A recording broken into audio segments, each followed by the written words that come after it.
Welcome everyone to our first video edition of Capital Briefs. I'm Jeff Kelley with VADA Communications.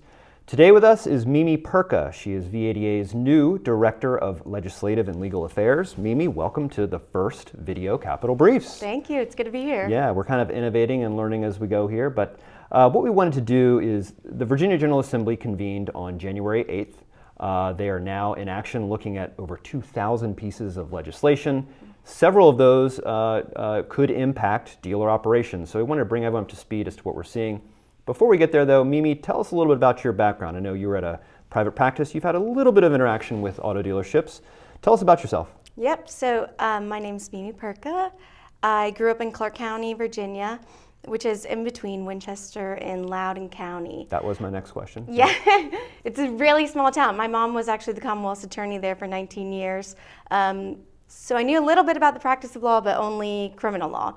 I went to law school here at the University of Richmond, and during law school, I actually had the opportunity to work for CarMax here in the Richmond corporate headquarters, where I was a corporate law clerk. And in that role, I realized that dealers and dealership have a lot more laws and regulation that pertain to them than I originally expected being a law student. So after that, I worked at a private practice law firm here in Richmond as well, where I represented corporate and individual clients, one of them actually being a dealer. And then I ended up here at VADA. Here you are. Here and so I am. in your kind of few short months, have there been any big learnings about the franchise system? I know you've met a few dealers. What have been some of your kind of initial takeaways from this world? Before working here, I didn't understand the relationship between manufacturers and dealerships whatsoever. I had no knowledge about how the franchise system worked, and it's been really interesting to see how that all plays out and the different aspects of the law you need to look at, because some of it's contract, some of it's state law, some of it's federal law. So there's a lot of different places that you need to look to make sure that dealerships are compliant. And it's kind of nice because you can take your experience in law, but also match it with the legislative team here, Don Hall and Gambardella, who've Yes. been doing this for decades. Yes. And kind of bring a fresh eye to some of this stuff, right? Yes, and I have a lot to learn from them. Yeah. The legislative process in Virginia is new to me. It's something I've never worked in the legislature So, before. we're going into the second really full week of the legislature here. Beyond not really getting into dealers, what's the vibe down at Capitol Hill these days? What are you seeing? I know it's a short session.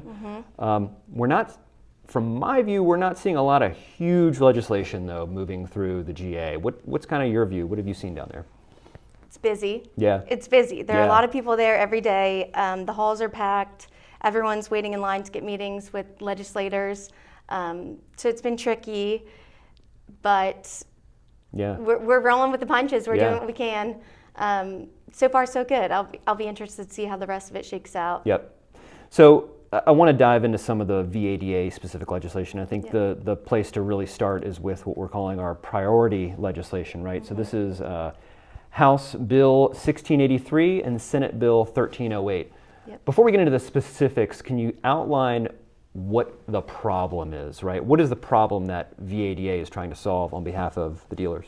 So the major problem I think that this bill is seeking to achieve is fair compensation for dealers and their technicians through a couple different ways, a couple different routes we're taking to try to get there, just to put greater protections in so that if dealerships are not seeing fair compensation in these certain aspects, that they have a place that they can turn to. When we start to look at this legislation, some of the key points, right? It prohibits manufacturers from slashing prices. It ensures technicians are paid fairly. I know a lot of dealerships, from talking to the techs, as we did last week at that banquet, we've heard that a lot of dealerships have to pay out of pocket. A lot of technicians are also they're on the phone. These increasingly complex vehicles, they're on the phone a lot more. That time needs to get compensated, right? Agreed. Tell us a little bit about how this legislation is going, right? How's it moving through the process? Are legislators, are they understanding it? Is there support? What's the vibe, if you will? I'm seeing support across the board.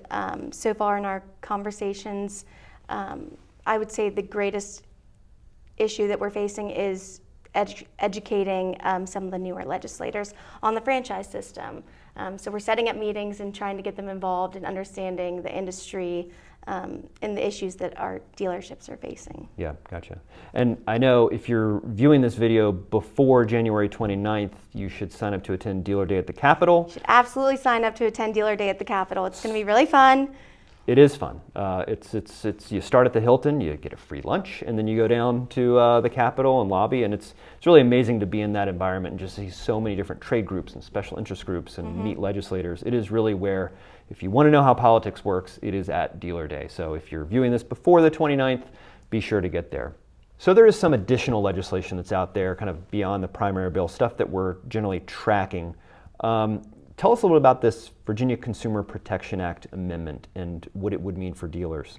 Yep, so there's an amendment out there in the Virginia Consumer Protection Act that would require disclosure of all junk fees, as they're calling it, in a bunch of different industries. However, we were able to work on it last year and try to get dealers an exemption to not be included. Right, and that bill last year died. The bill last year died, and we don't want to include dealers because there already is a mechanism for dealers to include their processing fee, which is already regulated. At the federal level, is that right? It's regulated in our state code. In our state code, right, Yep. right.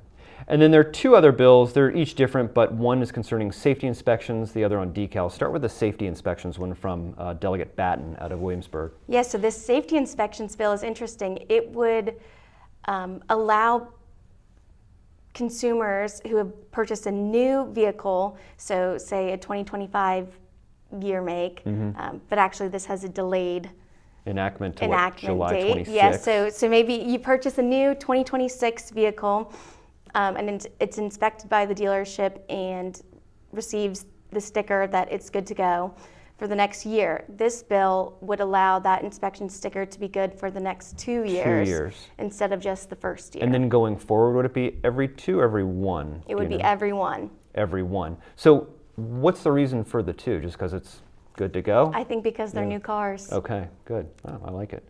And then the other one I thought was interesting. I think I saw something about this on the news, the discontinued registration decals. So this would mean no more decals on the license plate, it would just go to the windshield, is that?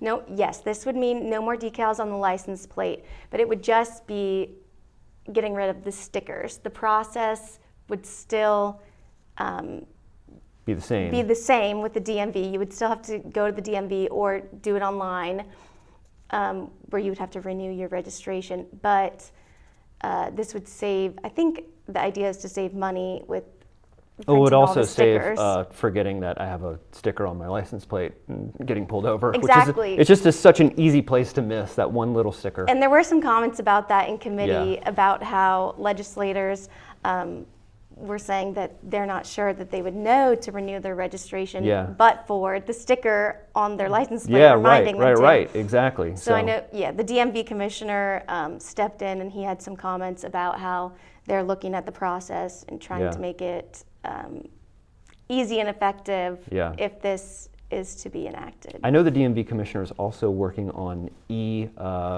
driver's licenses. I don't know where that is. That's not part of the General Assembly, but once that happens, then I can finally give up my wallet. So I am hoping Virginia gets to that point. Yes. So, well, Mimi, thank you for having us. Remember, if you're viewing this before January 29th and you are a dealer, don't be the one dealership to not be at Dealer Day. And we'll see you on the next Capitol Briefs. Mimi, thank you for being here. Thank you for having me.